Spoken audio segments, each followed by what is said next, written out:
Welcome to Pathos. I'm Suzanne Dowdy and you are looking at Trinity TV. On this week's edition of Pathos, we want to introduce you or to remind you about the presence of the Princess Elizabeth Center here in Trinidad and Tobago, a wonderful organization doing wonderful work for many years. For over 50 years, the Princess Elizabeth Center has served as a home for physically handicapped children. The compound contains a modern operating theater, outpatient clinic, orthopedic workshop, and extensive grounds that many of us here in Trinidad would know that are often used for family fairs, etc. But we want to know a little bit more about what goes on there. So first, I have 4 guests today. I'm going to introduce you again to Dr. Toby. Dr. Toby was recently on one of our Pathos programs. He is a leading orthopedic surgeon here in Trinidad and involved in many, many different things. He wears many hats. The last time Dr. Toby was with us, he introduced us to the S.A.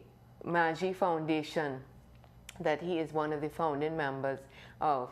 So we talked then about the many other things that he does, and we said, well, look, Dr. Toby, we're going to have you again and again on this program because you're involved in so many things. So let's turn to Dr. Toby now. Welcome again. So Dr. Toby, maybe you could give us a little more background on the Princess Elizabeth Center and the role that you play there. Well, thank you for inviting me once more. I suppose I wasn't so boring. Yeah. No, you weren't. Anyway, the Princess Elizabeth Center, a very unique organization. How it started was, we actually started in around 52, 53, when there was a polio epidemic in Trinidad. Around that time, a person known as Princess Elizabeth, who later became Queen Elizabeth, she, before she was crowned, she had sent money to that money she sent back to start a foundation for the polio, which we did. That is why Princess built. So it was at that time, the Princess was the capture because we then kept all the handicapped polio children. And polio children need a lot of surgery. That's how it started. After the epidemic was slowed down or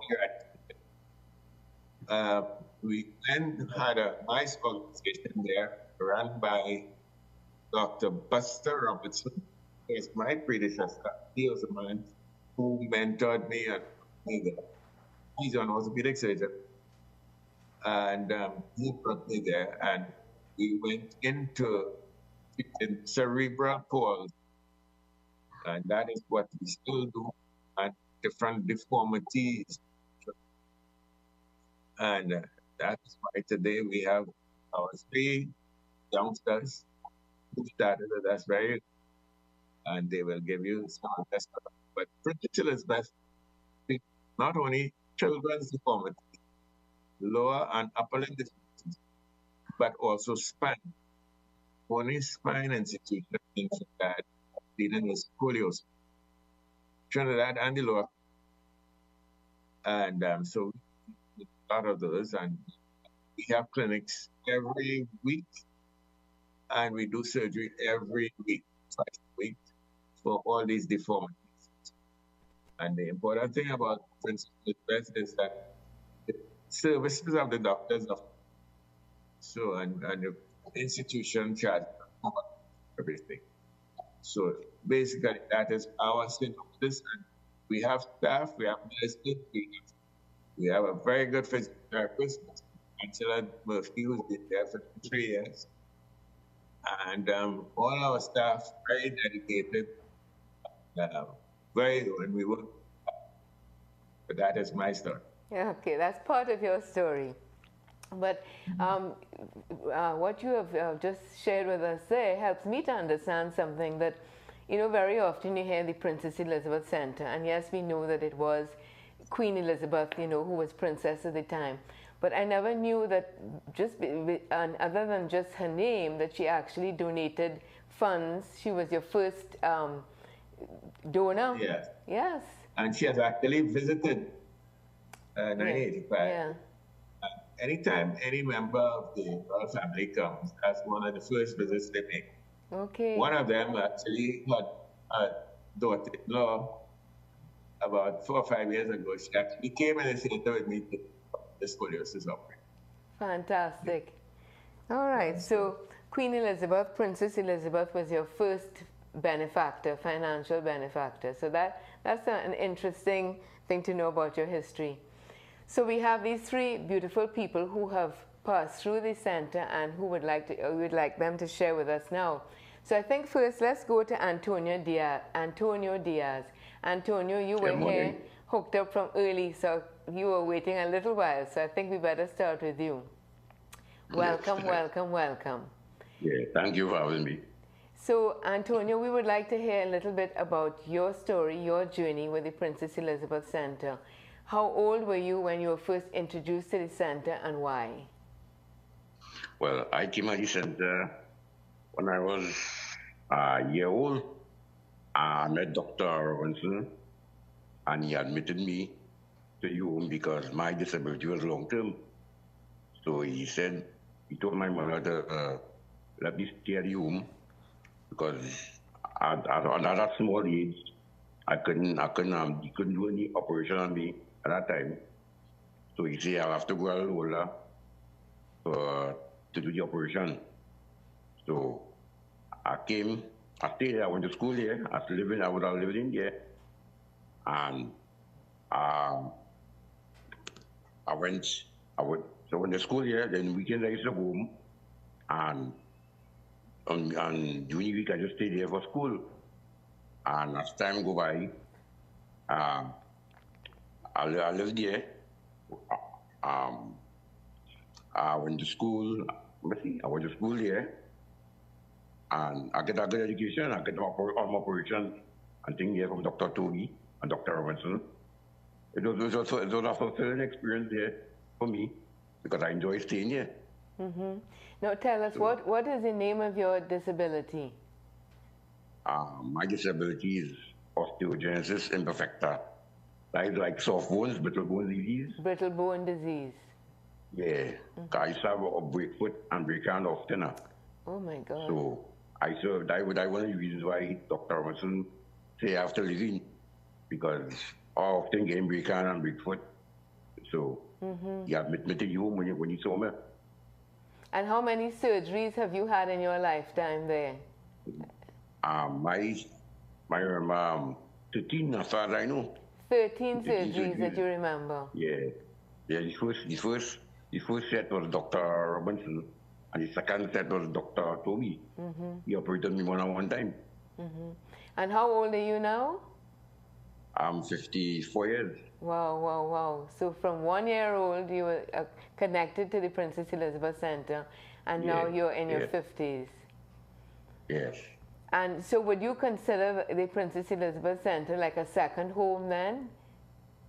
Yeah, I always just go back there. I always just go back there to meet Miss Murphy and to talk to Dr. Toby. And, I was there really. I was doing something. So that's the second home, which I think it's safe to say my name is Stringberry here. Yes.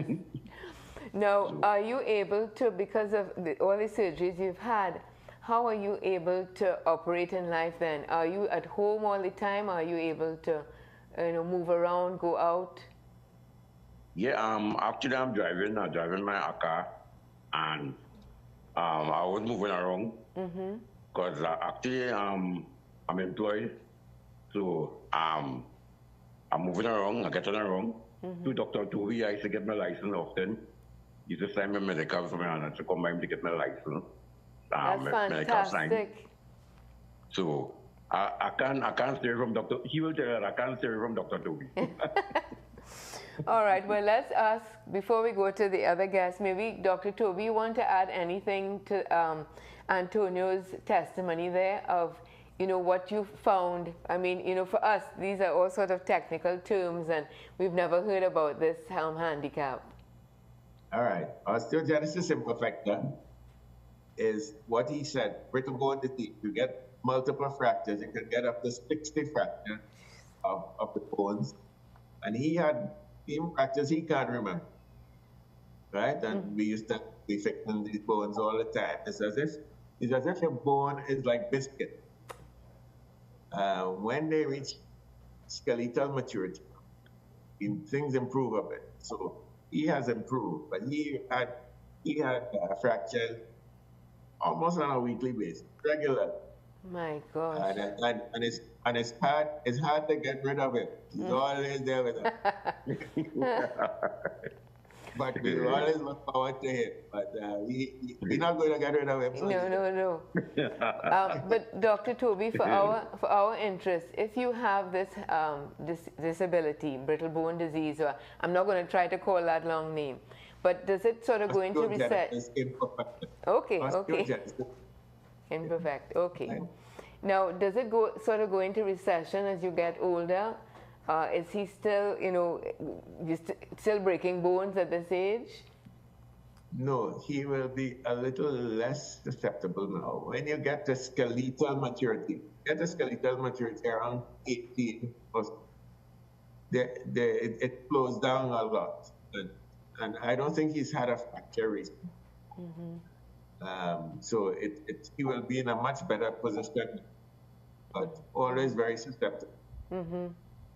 I'm just trying to think in my mind, even as we're talking, his mother, his parents, when you have a child and, okay, so he broke his leg this week, but then he broke his arm next week, and they don't have a clue what's going on. That's It right. must have been very scary for them.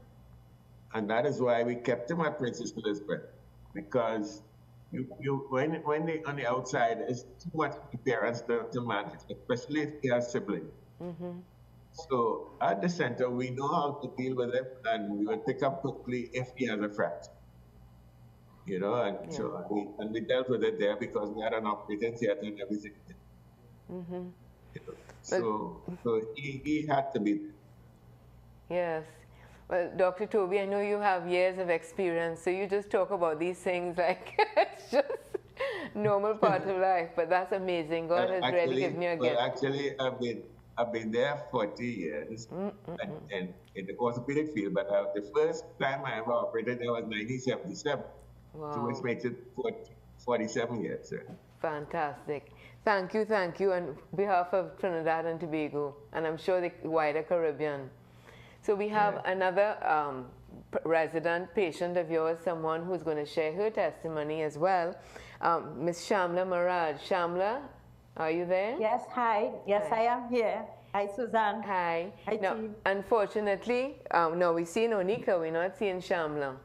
I know we're not going to be able to see Shamla because of your internet where you are. But so Shamla, share with us your story and your history, your journey with the Princess Elizabeth Center.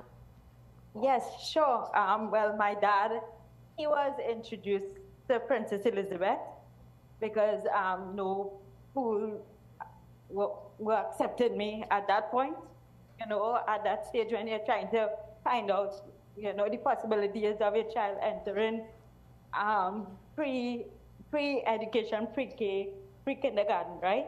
And can I stop you there? What was your disability at that time, and what age? My disability currently and has always been cerebral palsy. Yeah, and it's a physical disability, and it affected my motor skills and stuff like that. And when my dad, he was told, no, I cannot be accepted into the school. The teachers won't be able to teach me. It's not accessible and so on. He found out at the opposite end of Trinidad, which was Moruga, above Princess Elizabeth Center. So we went into Princess Elizabeth, and it so happened that Dr. Toby, who assessed me, and he didn't assess me physically, actually. He assessed my IQ skills. And I think he told my parents that I have a high IQ based on the questions. And what he asked me to do, I did it. I could only use one hand. And he told my parents that to bring me in, I can start school. Wow. So the journey within that schooling, my benefit was education, communication, social skills, and so on. I stayed in at the Princess Elizabeth from 4.5 years old to 14 years old, where I wrote common entrance. So my journey through Princess Elizabeth has been one where, as I mentioned, I stayed in, interacting with students. I stayed at the dormitory, you know, there were teachers. So we had two compounds, one for schooling and one as a home.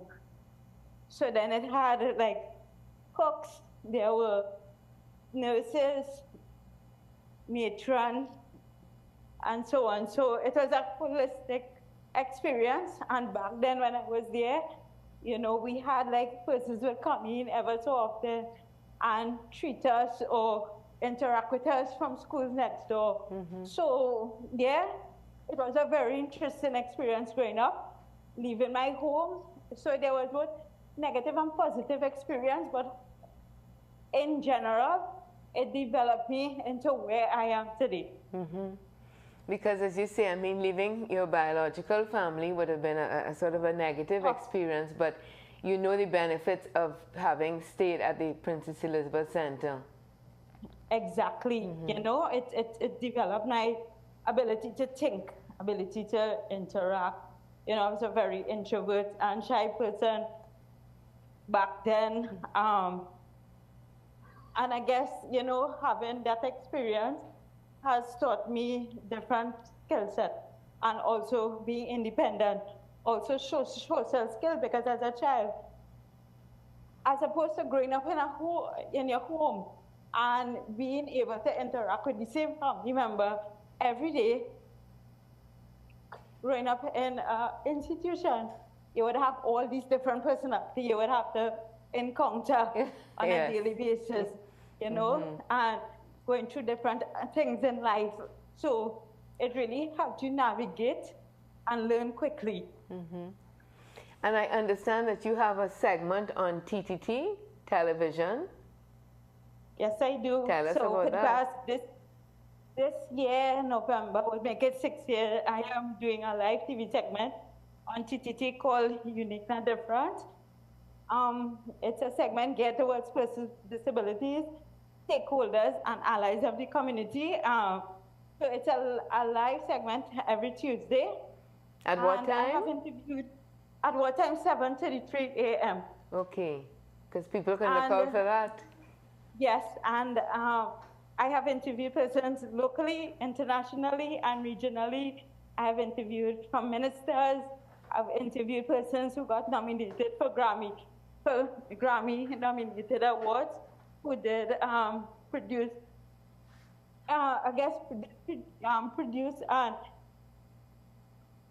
things around disability, who lives in LA, you know. So it's a holistic thing, and the impact is that, you know, we want to show that persons with disability are doing things in society. Of course. If we are given, and if we are given the opportunity or given, I guess, equity, other persons could do more. Definitely, definitely. Once you have that opportunity.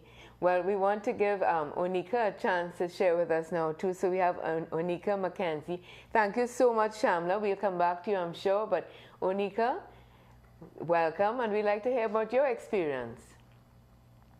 Pleasant morning to you, everyone.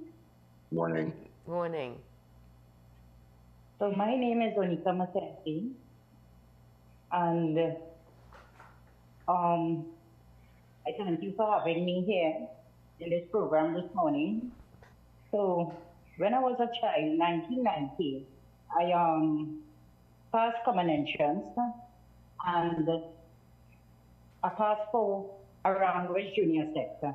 Now, primary school, when I was in primary school, the children used to call me names like Bigfoot, small foot, King Kong foot, and nobody knew what the problem was. One foot was normal, and one foot was somebody form, people call this form. But I don't really remember what the diagnosis was and stuff like that. I don't know if Toby will be able to tell me now, you know, seeing that we are up it. But all I know is that the second toe had to be, he cut out the second toe because he said that was the problem. Apparently it was, I don't know, going faster than he put something like that, I don't know, but, you know, well it maybe didn't really keep me from... Yes, but so you were born with this. We can't really call it a disability. I was born like that. Yeah. I was born like that. And your parents didn't know what it was. They just knew something was different. Nobody knew what the problem was. One foot was normal and one foot was abnormal. Or the one foot was bigger than one foot. And how did that keep you back physically? Were you able to walk properly, or did you walk with a limp? I walk with a limp, kind of up and drop, kind of something, and you know. When I passed for the junior sec, the teachers in physical education noticed the problem that I was, you know, with my foot. And they are the one who came together and said, let us take this child to Dr. David Toby. My mother didn't know who Dr. Toby was. My father didn't know who Dr. Toby. My father died in 1990, just before I passed communication. Right. And so nobody knew who Dr. Toby was. They didn't know anything about Princess Elizabeth Center. We were kind of poor. I can remember walking from Tunapuna to Arango Junior Sec one day. Wow. And, you know, that is how hard things was. The school was basically taking care of me financially. Right? And they took me to Princess Elizabeth Center. I met Dr. David Toby. He did the surgery. My mother, up to now, she don't know how that surgery was paid for. But what I know is that there was a teacher who was the president of the Lions Club, and I think they had a part to play with the, you know, payment of that surgery and stuff like that. My mother didn't spend a cent. You know, my family didn't spend a cent, but the surgery happened. And, you know, I went by a friend to heal and stuff because I had like 55 steps to go up to, you know, and they could put in gas and stuff. Yeah. Yes, you know. Well, so, maybe we could ask Dr. Toby just to give us a little more insight into what your disability was. Yes. Well, she had a disability where the one of her toes, the second toe, was overgrown and growing in a strange manner and affecting her ability to walk. Also, the cosmetic aspect was affecting her, and everybody would laugh at her. So we had to do a lot of straightening and remove that particular errant toe. And so that is basically what happened. So once we did it, she improved in terms of walking ability and cosmetically. Because, you know, what happens with a lot of these deformities at school, they get names, children. Of course. Nobody, of course, feels sorry for everybody. Everything becomes a joke. Yeah. You get nicknames and you get everything. So that is why we intervened. And so although she didn't live at Princess Elizabeth, she came to the clinics regularly. And that is how we dealt with it. Now, Dr. Toby, I would like to ask you a question here. If, through no fault of their own, because they didn't know about Dr. Toby or the Princess Elizabeth Center, but in a case like this, how would early intervention have helped, or would it have helped at all? Would you have been able to perform the surgery at a younger age? Well, yeah, if we had seen her when she was a baby, it would be easier. Of course, it would be much easier to deal with that. probably would have still needed the split, but it's not as traumatic that you have to go to school to get all those names and stuff. You intervene quickly. Yeah. And when she started to walk properly. Well, that's the message you want. One of the messages we want to get out there, that, you know, early intervention in any case is so important. Yes, yeah, it's very important. Well, I see we just have about 2 minutes and 15 seconds, so I don't know who I should give the opportunity to have a few last words, but actually, Dr. Toby, I do want us to mention Mrs. Angela Murphy. I know she couldn't be here, but maybe you could say a few words about her. Well, Mrs. Angela Murphy she is Princess Elizabeth Center. And she has been there for the last 50 years. And she is one, all these children here, everybody we've seen today, she is the one who is managing there. And I visit 4 times. She's there. She's there on the ground. She taught me to. So she does the physical therapy. Physical therapy and everything else. Manages the patient, just clinic, and everything that needs management. So that is, she is the person. Well, we hope that one day we will get Mrs. Angela Murphy on a program so we can talk to her and see her. But we just want to applaud her for the work that she has done over these many years. I think she has affected all of these children here. Have passed through her hands. Shamla, we have about 1 minute. I think I heard you there. You want to say something before we go? I also want to say something before we go. Oh, Anik, okay. Well, 20 seconds each.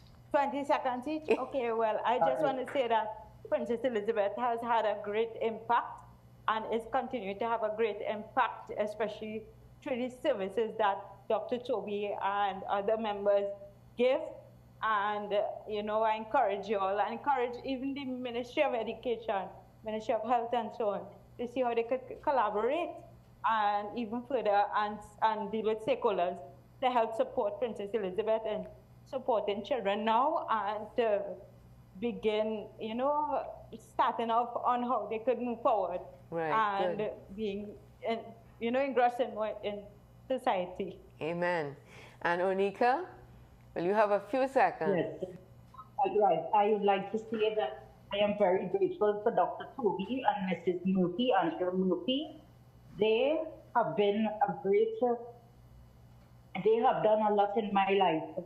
Right? Because when I left the secondary school, I left with no passes. Dr. Toby sent me back to school, and from there, I ended up doing a program with the Ministry of Education. Now I am an enrolled nursing assistant. Now I am working at the Elizabeth Center because it was always my dream to give back to Princess Elizabeth. You still there? All right. Yes, I think Onika will. Yes. And now and she works in my operating theater. Oh, every other week. So Onika works in Dr. Toby's operating theater. Well, I'm sorry that we're going to have to stop here. And Antonio, we don't even have time for Antonio to say anything except goodbye. But thank you all so much for being here. And thank you to all our viewers for joining us on this episode of Pathos. Thank you to everyone. Thank you for having me. Great. We'll have you on again.